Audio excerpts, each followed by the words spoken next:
Bonjour chers téléspectateurs, je reçois aujourd'hui dans l'interview Madame Monique Chemillé-Gendreau. Madame, bonjour.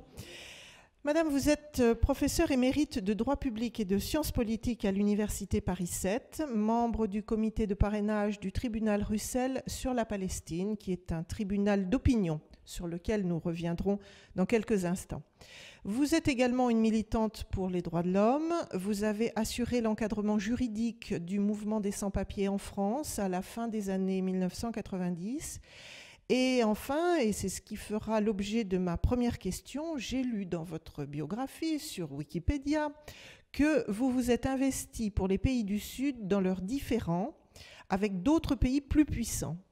Alors, ça m'a paru un peu obscur. Est-ce que vous pouvez m'expliquer, nous expliquer Ça n'est pas toujours parfaitement précis. Voilà.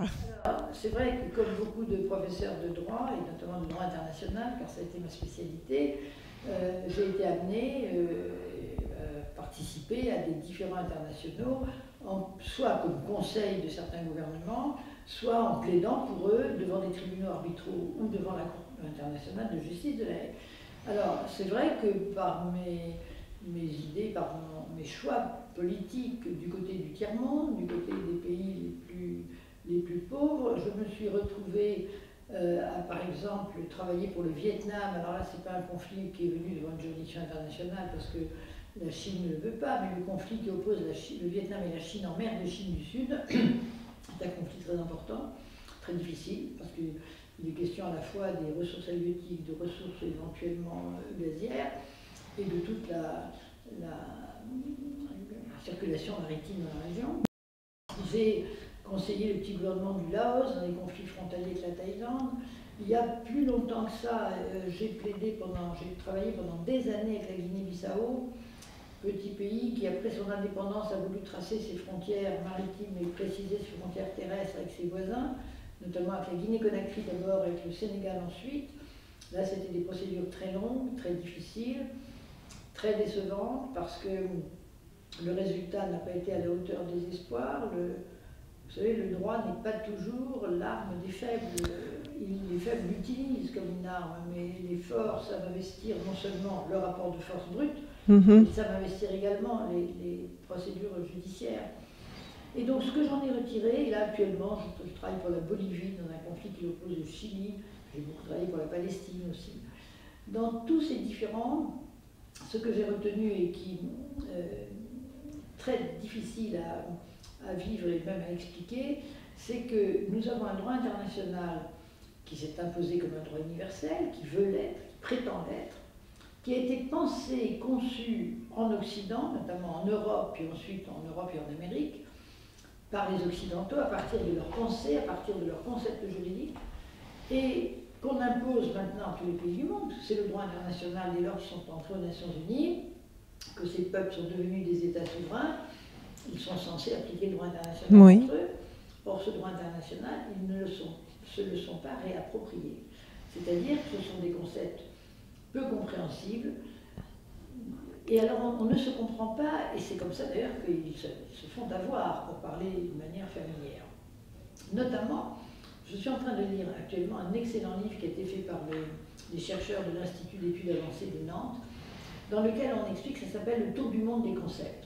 On explique à quel point le même mot imposé par l'Occident, souvent à travers les langues occidentales, ne recouvre pas du tout la même chose pour tous les peuples qui se sont vus imposer l'emploi du mot. Je pense au mot contrat. D'accord, oui. Le mot contrat en Occident, ça veut dire au moment d'un signer un engagement qui est pris, qui est obligatoire pour les deux parties. Quand on lit ce très bon livre, on s'aperçoit que dans toutes sortes de cultures, le mot contrat ne veut dire qu'une étape dans la négociation. Donc les gens signent, mais pour eux, ils ont signé une étape. Ça n'est pas un engagement définitif. Mais on pourrait multiplier les exemples.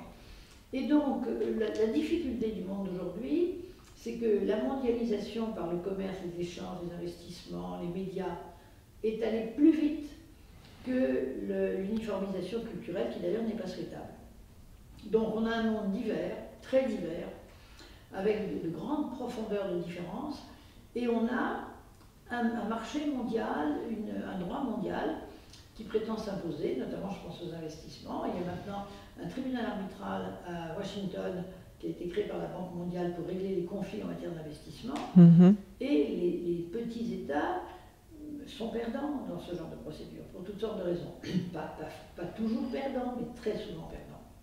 Voilà. C'est ça, probablement, qu'il y avait derrière cette phrase. D'accord. Et qu'on a dû ramasser l'un de mes propos en le résumant un peu, mais c'est le sentiment que j'ai eu, que j'ai encore, quand je vois la difficulté à trouver un langage commun. Alors, je rebondis sur ce terme de langage pour ma deuxième question, parce que vous êtes signataire de la pétition qui s'intitule « Tournons la page, il faut une alternance démocratique en Afrique ». Alors, le mot de démocratie recouvre un certain nombre de choses différentes selon d'où on se place. Donc, je me suis intéressée aussi un peu à cette campagne. Est-ce que vous pensez qu'on peut influencer l'alternance et la démocratie en ayant une attitude militante? Est-ce que c'est plus efficace que le droit pur? Parce qu'on s'en aperçoit au Burkina, il y a une constitution, donc il y a une loi fondamentale, et puis il y a tout ce qui se passe autour. Donc c'est pour ça on est c'est un peu flou tout ça. Est-ce que vous pensez que finalement il vaut mieux avoir une attitude militante qu'une attitude de juriste pur, justement parce que cette différence de langage crée un gouffre? Alors la question que vous posez renvoie à la complémentarité nécessaire entre les valeurs et les formes juridiques. Le droit, moi j'ai toujours enseigné mes étudiants, parce que les juristes sont très formalistes, pour eux le droit c'est des formes, c'est des textes, c'est des procédures. Moi j'ai toujours enseigné mes étudiants que le droit ce sont des valeurs mises en forme. C'est-à-dire que derrière le texte du droit, il y a un choix de société. Et il ne faut jamais perdre ça de vue, et quand tout d'un coup la forme tue les valeurs, ou les dévalorise complètement, qu'elles ne sont plus méconnaissables, alors c'est le droit qu'il faut revoir. Dans le cas que vous signalez, moi j'ai signé cette pétition en précisant à ceux qui m'ont demandé de la signer que je la signais comme un pas nécessaire, mais une condition absolument pas suffisante à réaliser la démocratie en Afrique. Ce que je veux dire par là, c'est qu'il est évident que si les constitutions permettent, après manipulation, légal, parce que toujours les gens au pouvoir manipulent le droit, ils ont les moyens de le manipuler, on obtient le vote d'une assemblée. Je ne vais pas dire que c'est par des moyens officiellement et visiblement douteux, mais il y a des moyens de persuasion de toutes sortes qui permettent d'obtenir un vote. Tous les gens qui sont au pouvoir connaissent ça. Donc, on peut avoir des textes, soit les textes d'origine, soit des textes ensuite révisés et modifiés, qui permettent à la même personne de faire 2 mandats, 3 mandats, etc. C'est le cas que nous avons dans plusieurs pays d'Afrique, et c'est le cas qui, là, ces jours-ci, a créé ce mouvement, dont je ne sais pas quand il va se terminer, qui a ébranlé le Burkina Faso. Alors évidemment, il est absolument inadmissible que quelqu'un qui est au pouvoir revendique ce genre de durée. Pour quelle raison? Parce que le fondement de la démocratie, c'est le fait que ce soit le peuple dans sa diversité qui s'exprime dans le pouvoir. Il est évident que si c'est la même personne avec son clan qui reste pendant des décennies, il n'y a plus de démocratie. Et il est clair aussi, de mon expérience des pays d'Afrique, notamment pendant par exemple toute la crise qui a secoué Madagascar ces dernières années, on a bien vu que la personne qui était au pouvoir contrôle les listes électorales et les fonds publics. Quand on contrôle les listes électorales et les fonds publics, on est tranquille, on est réélu à 98%. Tout ça est dérisoire, c'est une moquerie de la démocratie. Donc, il est évident qu'il faut s'opposer à cela. Mais, ce que j'ai dit au moment où j'ai signé cette pétition, avec beaucoup de force, parce que pour moi c'était très important, attention, c'est la condition nécessaire, c'est-à-dire c'est les choses négatives. Nous ne voulons pas de ça. Voilà ce dont nous ne voulons pas, parce que c'est contraire à la démocratie. Après, il faut se mettre à penser en positif, et c'est beaucoup plus difficile. Alors, qu'est-ce que nous voulons qui serait la démocratie?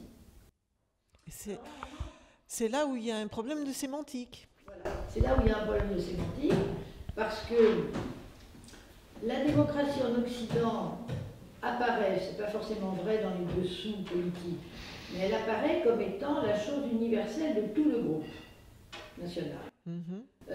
En effaçant les clans, les familles, les groupes ethniques, les religions, etc. Ça se veut être la chose de tous, c'est la République. Donc, on doit aller dans ce mouvement universel où chacun, par sa voix, donne son point de vue. Alors, la vraie démocratie, il faut aller beaucoup plus loin que ça, et c'est les philosophes du politique qui nous aident à la penser. La vraie démocratie, ça n'est pas le consensus, contrairement à ce qu'on croit. La vraie démocratie, c'est le dissensus. Parce que dans une société, aussi bien chacun d'entre nous à titre individuel, que par les groupes auxquels nous appartenons, les groupes familiaux, ethniques, religieux, sociaux, professionnels, artistiques, etc. Une société, c'est du multiple. C'est du multiple dans des différences, quelquefois, abyssales. Mais c'est ça la richesse de la société, c'est ça la richesse de la vie. C'est ça l'intérêt de la vie, je dirais, parce que si on était tous pareils, ça ne serait pas très drôle. Mais là, nous sommes tous différents, et avec des différences énormes. Et donc, la démocratie, c'est comment faire vivre ce multiple, mais forcément avec par moments des choix de valeurs qui font que certains groupes seront minoritaires et d'autres majoritaires. Alors ça a été perverti par l'État souverain. Et moi, je suis maintenant dans un combat, j'arrive à la fin de ma vie professionnelle, j'ai écrit un bouquin l'année dernière qui s'appelle « De la guerre à la communauté universelle », et dans lequel je fais la critique de la souveraineté. La souveraineté, elle est ce verrou qui empêche à la démocratie de vivre. Pourquoi? Parce que l'État souverain représente le 1. C'est Étienne de la Boétie, il y a plusieurs siècles, qui avait commencé la critique de la souveraineté d'une manière étonnante.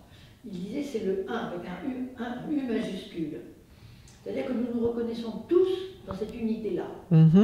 Et donc là, c'est le consensus. Oui. Or, derrière ça, il y a un écrasement du multiple. On a tué le multiple, puisqu'il faut qu'on se reconnaisse tous dans le 1 de l'État. Et en réalité, derrière ce 1 apparent, il y a une division du social imposée par l'État, les gouvernants et les gouvernés, qui sont les dominants et les dominés. Car on voit bien que l'État souverain, la souveraineté n'est pas entre les mains du peuple, la souveraineté n'est pas entre les mains de la nation, qui est un concept que je n'aime pas beaucoup, parce que la nation est aussi un concept réducteur. Ça donne la prééminence d'un groupe. En France, on est là à chercher qui sont les Français de souche, c'était horrible. Parce que c'est comme ça dans les partis qu'on exclut. Oui, oui, voilà, et qui est éminemment excluant.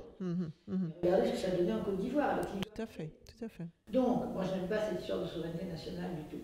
Mais le peuple n'a plus en main la souveraineté, c'est l'État qui a la souveraineté. C'est lui qui décide, c'est lui qui signe les conventions internationales, qui décide ou pas de faire la guerre, qui décide des choix monétaires, etc. Et le peuple n'a pas son mot à dire dans tout cela. Et donc, les représentants de l'État ont confisqué la souveraineté, c'est-à-dire le pouvoir à leur profit, sont en position de domination et le peuple est en position de dominer. Et c'est contre ça qu'il faut lutter. Une fois qu'on a évacué des choses très négatives comme la perpétuation du pouvoir par la Constitution, alors il faut se mettre à travailler tous ensemble, parce que les démocraties sont usées en Occident, on le voit bien, terriblement usées. Et au fond, comme nous avons imposé par la décolonisation notre modèle, et c'est vrai que les constitutions des pays d'Afrique ont été faites par des experts occidentaux, tous mes collègues constitutionnalistes ont participé à l'écriture de ces constitutions. Ce n'est pas normal. Une constitution, ça doit venir du fond de la société, ça doit exprimer les règles du jeu d'une société entre ses membres. Ce qui est un peu en train de se passer en Tunisie, donc. Voilà. En fait, c'est ça qui doit... La Tunisie est un petit modèle remarquable actuellement, avec beaucoup de difficultés. Ils n'arrivent pas à sortir de la crise économique, mais ils sont dans la tolérance. Regardez, Enarda est venu au pouvoir, a échoué, mais actuellement, on cherche à se parler. En fait, c'est une sorte de consensus dans le dissensus, c'est-à-dire que tout le monde a le droit de s'exprimer. Cependant, on ne peut pas gouverner si on est trop éclaté, il faut malgré tout... parce que bon, quand on est un tout petit pays, la Tunisie est un tout petit pays, mais imaginons ça à l'échelle de, on va dire, de l'Égypte. Voilà, je pensais à la République démocratique du Congo, qui est en soi-même un énorme pays, un continent. c'est très difficile. Donc c'est pour ça que la notion de démocratie, certes, il y a un souci sémantique, mais il y a aussi un principe de réalité. Je veux dire, mais si, moi je suis traité d'utopiste partout où je vais, et je le revendique. Parce que l'utopie, ce n'est pas du tout le rêve irréalisable. L'utopie, c'est la projection d'un autre avenir. C'est un idéal alors. Oui. Mm. Alors, je crois qu'on est dans un moment où on a besoin d'une utopie créatrice. Et je crois que les peuples nous donnent l'exemple. Mais il faut que les élites, et notamment les élites de juristes, on soit un peu imaginatifs. Parce que quand les peuples font des mouvements comme Occupy Wall Street, Occupy Hong Kong, Central, ce sont des beaux mouvements qui ont été bien contrôlés. Bon, quand il y a eu les indignés, il y a sous l'initiative du petit bouquin de Stéphane Hessel, on voit bien que le peuple a compris cela, c'est-à-dire que le pouvoir lui a échappé, a été confisqué et qu'il faut qu'il le récupère. Donc ça, c'est la première étape. Le peuple se met en mesure de récupérer le pouvoir. Après, on ne peut pas imaginer, surtout dans les grands pays, c'est possible en Suisse avec le référendum, etc., mais on ne peut pas imaginer dans les grands pays le peuple en état de gouvernement permanent. Et non. Il peut de temps en temps dire non à quelque chose, ou nous voulons autrement, etc. Mais il faut bien qu'il y ait un moment de délégation. Le problème, il est le suivant. Il faut qu'il y ait dans les institutions un contrôle bien fait de la délégation. Par exemple, en France, je trouve que le Conseil constitutionnel ne joue pas son rôle. Il est devenu très très juridique. Les arrêts du Conseil constitutionnel sont, même pour les juristes, des occasions de mots de tête incroyables avant de voir ce qu'il y a dans les replis de ce qu'ont dit nos juges. Et finalement, on est dans une petite technicité constitutionnelle qui n'a rien à voir avec les grandes valeurs. Donc, les instruments de contrôle par le peuple de ceux qui les gouvernent sont encore à inventer devant nous. Mais ça, c'est passionnant, hein, il faut chercher et on trouvera. Et puis, il faut aussi que dans les institutions d'une république, il y ait des institutions libératrices. Car il est évident que le peuple ne peut pas être en action tout le temps, il faut passer par des institutions. Mais il y a des institutions libératrices et d'autres qui sont au contraire confiscatoires. Les institutions libératrices, la première, c'est l'école. Oui. La première, c'est l'école. Et il est évident que les pays dans lesquels l'école s'est dégradée, je pense à la France, c'est pas un bon signe pour la démocratie. Et les pays dans lesquels l'école ne fonctionne pas, moi je pense à certains pays d'Afrique que je connais un peu, la République centrafricaine, où les écoles sont fermées dans certaines régions depuis des années. Madagascar, où les écoles, depuis la crise, il y a eu 400 000 enfants déscolarisés. Ça, c'est très inquiétant pour l'avenir, parce que l'école est une institution libératrice, l'enseignement est important, les institutions culturelles. Je vais donner un autre exemple d'une institution libératrice, l'inspection du travail. Ça, quand ça fonctionne bien, mais en France, vous savez, le nombre d'inspecteurs s'est réduit. Vous savez les attaques qui sont faites sur notre code du travail. Oui, tout à fait. Libération, le code du travail. Le code du travail, avec une bonne inspection du travail, ce sont des outils de libération, parce que ça protège les travailleurs, ça leur donne des plages de liberté, ça leur donne de la force face au pouvoir des employeurs. C'est une institution de libération.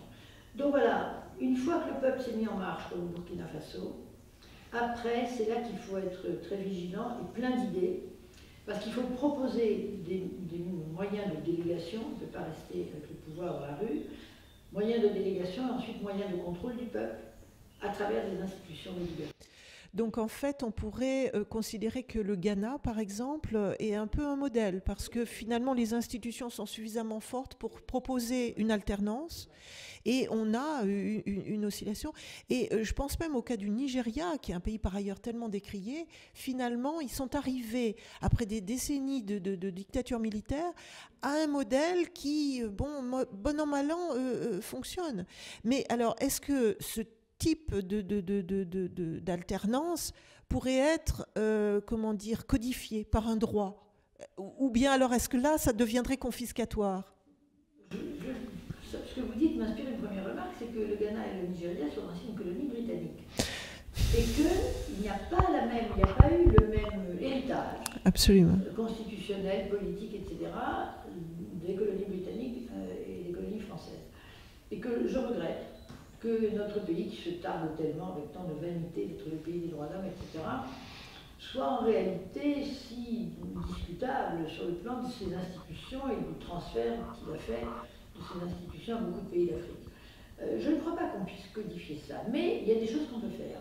Il y a un petit projet actuellement qui est peu connu, mais dont je suis heureuse de parler chaque jour j'en ai l'occasion, qui a été lancé par le président Marzouki, nous revenons à la Tunisie. Oui. Quand Marzouki a été élu président de la République, il est juriste en plus, il me semble, non? Ah. Non, mais je vais vous expliquer l'histoire. Marzouki, qui est médecin, quand il a été en exil en France pendant des années, à un moment a voulu se présenter aux élections présidentielles. Mais Ben Ali, d'un trait de plume, par un décret, a décidé que telle catégorie de personnes ne pouvait pas se présenter, et du coup Marzouki en était.